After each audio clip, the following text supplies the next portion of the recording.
कभी कभी ऐसा होता है कि एक इंसान की कहानी और एक देश की कहानी आमने सामने आ जाती हैं और दोनों में टकराव हो जाता है। कुछ ऐसा ही हुआ जब देश के एक बहुत ही सम्मानित 4 स्टार जनरल ने अपनी जिंदगी के तजुर्बों पर एक किताब लिखी, 4 स्टार्स ऑफ डेस्टिनी। लेकिन इससे पहले कि ये किताब छपती, सरकार ने इसके कुछ हिस्सों पर अपनी आपत्ति जता दी। देखिए, ये सिर्फ एक किताब का विवाद नहीं है, ये एक बहुत गहरे संघर्ष की कहानी है। एक तरफ एक सैनिक की अपनी सच्चाई बताने की जिद और दूसरी तरफ एक देश की अपने राज बचाने की जिम्मेदारी। तो फिर यहां सबसे बड़ा सवाल क्या उठता है? भाई, एक ऐसा ऑफिसर जिसने अपनी पूरी जिंदगी देश की सेवा में लगा दी, उसकी यादों में ऐसा क्या हो सकता है जिस पर सरकार को दखल देना पड़े? क्या ये मामला सिर्फ कुछ नियमों का है, या फिर पर्दे के पीछे कुछ ऐसे डर हैं जिनके बारे में खुलकर बात नहीं की जा रही? चलिए इस पूरे मामले की परतों को खोलते हैं और देखते हैं कि जो कारण बताए गए उनके पीछे की असली चिंताएं क्या थीं। ठीक है, तो सबसे पहले बात करते हैं उस कहानी की जो हमें बताई गई। मतलब सरकार ने जब किताब के कुछ हिस्सों पर सवाल उठाए तो उसके पीछे ऑफिशियल यानी आधिकारिक तौर पर क्या वजह दी गई? अगर हम देखें तो सरकार की आपत्तियों को 3 बड़े हिस्सों में बांटा गया था। पहली बात थी नेशनल सिक्योरिटी, मतलब राष्ट्रीय सुरक्षा की चिंता। डर ये था कि कहीं किताब में ऐसी कोई जानकारी ना हो जो देश के लिए खतरा बन जाए। दूसरी चिंता थी सिविल मिलिट्री संबंधों को लेकर, यानी चुनी हुई सरकार और सेना के बीच जो एक नाजुक बैलेंस होता है, उस पर क्या असर पड़ेगा। और तीसरा, सर्विस रूल्स का उल्लंघन जो रिटायर होने के बाद भी बड़े अधिकारियों पर लागू होते हैं। और देखिए, पहली नजर में तो ये तीनों बातें बिल्कुल वाजिब लगती हैं, है ना? अच्छा, अब ये जो सर्विस रूल्स हैं, इनको समझना थोड़ा जरूरी है। ये नियम एक बहुत ही सीधे से सिद्धांत पर चलते हैं कि एक सीनियर ऑफिसर के पास सर्विस के दौरान जो भी जानकारी होती है वो देश की अमानत है, उनकी निजी जायदाद नहीं। इसीलिए रिटायरमेंट के बाद भी अगर वो कुछ ऐसा लिखना चाहते हैं जो सेंसिटिव हो सकता है, तो उन्हें सरकार से मंजूरी लेनी पड़ती है। ये एक तरह का सेफ्टी चेक है, ताकि अनजाने में भी कोई राज बाहर ना आ जाए। यहां एक और बात पर गौर करना बहुत जरूरी है। सरकार ने किताब को पूरी तरह से बैन नहीं किया। ऐसा नहीं कहा कि ये किताब छप ही नहीं सकती, बल्कि लेखक से कहा गया कि वो कुछ खास हिस्सों या तो हटा दें या फिर उन्हें बदल दें। ये बात साफ करती है कि असली दिक्कत पूरी किताब से नहीं थी, बल्कि उसके अंदर मौजूद कुछ खास जानकारियों से थी। मतलब ये एक तरह की सर्जिकल स्ट्राइक थी, सिर्फ उन हिस्सों पर जो आपत्तिजनक माने गए। और अब हम उस सवाल पे आते हैं जहां असली कहानी छुपी हुई है। क्या ये जो 3 आधिकारिक वजहें थी, बस मामला उतना ही था, या फिर ये सिर्फ सतह की बातें थी और असल में इनके नीचे डर और चिंताओं का एक पूरा समंदर छिपा था? चलिए अब इस परत को हटाकर देखने की कोशिश करते हैं। जो जानकारी सामने आई है वो बताती है कि सरकार की असली बेचैनी सिर्फ नियम कानून को लेकर नहीं थी। असली चिंता इस बात को लेकर थी कि किताब में जो बातें लिखी हैं उनका असर हमारे भविष्य की रणनीतियों पर और हमारी सामरिक योजनाओं पर क्या पड़ेगा। और ये डर नियमों से कहीं ज्यादा गहरे थे। अब जरा इन 3 उदाहरणों को देखिए, ये इस मामले की जड़ तक ले जाते हैं। बालाकोट एयर स्ट्राइक, इस पर कोई भी डिटेल में बात करना सिर्फ एक गुजरी हुई घटना का जिक्र नहीं है। ये हमारे सोचने का तरीका, हमारी प्लानिंग, हमारी ताकत और कमजोरी सब कुछ खोल कर रख देता है, और ये जानकारी दुश्मन के काम आ सकती है।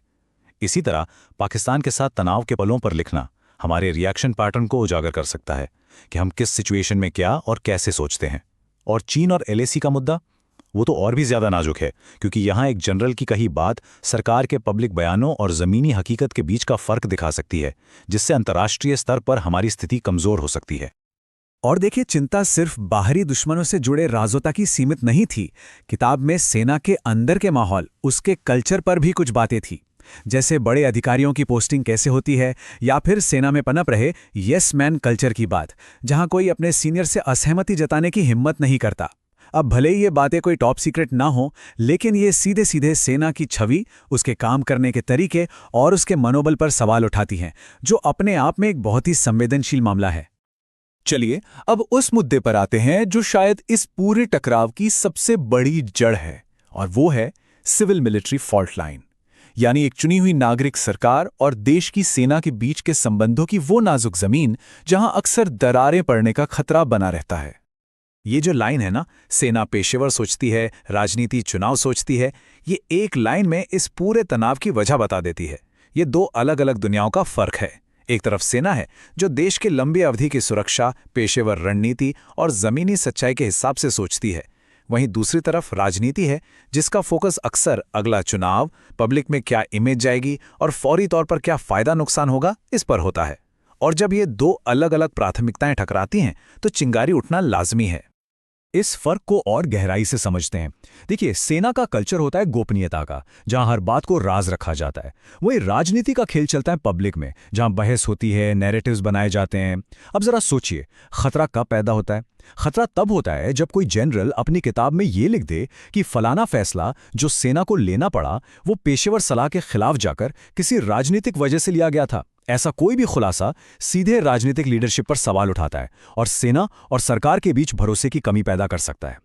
तो अगर हम इन सारी बातों को, राष्ट्रीय सुरक्षा, रणनीतिक डर, सेना का अंदरूनी माहौल और सिविल मिलिट्री संबंध, इन सबको एक साथ जोड़ दें, तो आखिर में सरकार का सबसे बड़ा डर, असली डर क्या था? जवाब है सेना का राजनीतिकरण, यानी सेना का पॉलिटिक्स में घसीटा जाना। अंत में सरकार का सबसे बड़ा डर यही था कि इस तरह की किताबों से सेना जैसी एक पेशेवर और गैर राजनीतिक संस्था सियासी बहस का मुद्दा बन जाएगी। डर इस बात का था कि सेना के फैसलों, उसकी रणनीतियों और उसके अंदर की बातों को लेकर राजनीतिक पार्टियां एक दूसरे पर कीचड़ उछालना शुरू कर देंगी। और ये जो बात है ना कि आज नहीं तो कल ऐसे खुलासे सेना को राजनीतिक बहस का हिस्सा बना देंगे, ये इसी डर को साफ साफ दिखाती है। अगर एक बार ये चलन शुरू हो गया कि रिटायर होने के बाद जनरल राजनीतिक तौर पर संवेदनशील मुद्दों पर खुलकर लिखने लगें, तो वो अदृश्य लाइन मिट जाएगी जो सेना को रोजमर्रा की राजनीति से बचाकर रखती है। और एक किसी भी लोकतंत्र के लिए बहुत ही खतरनाक स्थिति हो सकती है, क्योंकि सेना की सबसे बड़ी ताकत उसकी निष्पक्षता ही है। तो आखिर में ये पूरा मामला हमें एक बहुत ही बड़े और मुश्किल सवाल पर लाके खड़ा कर देता है।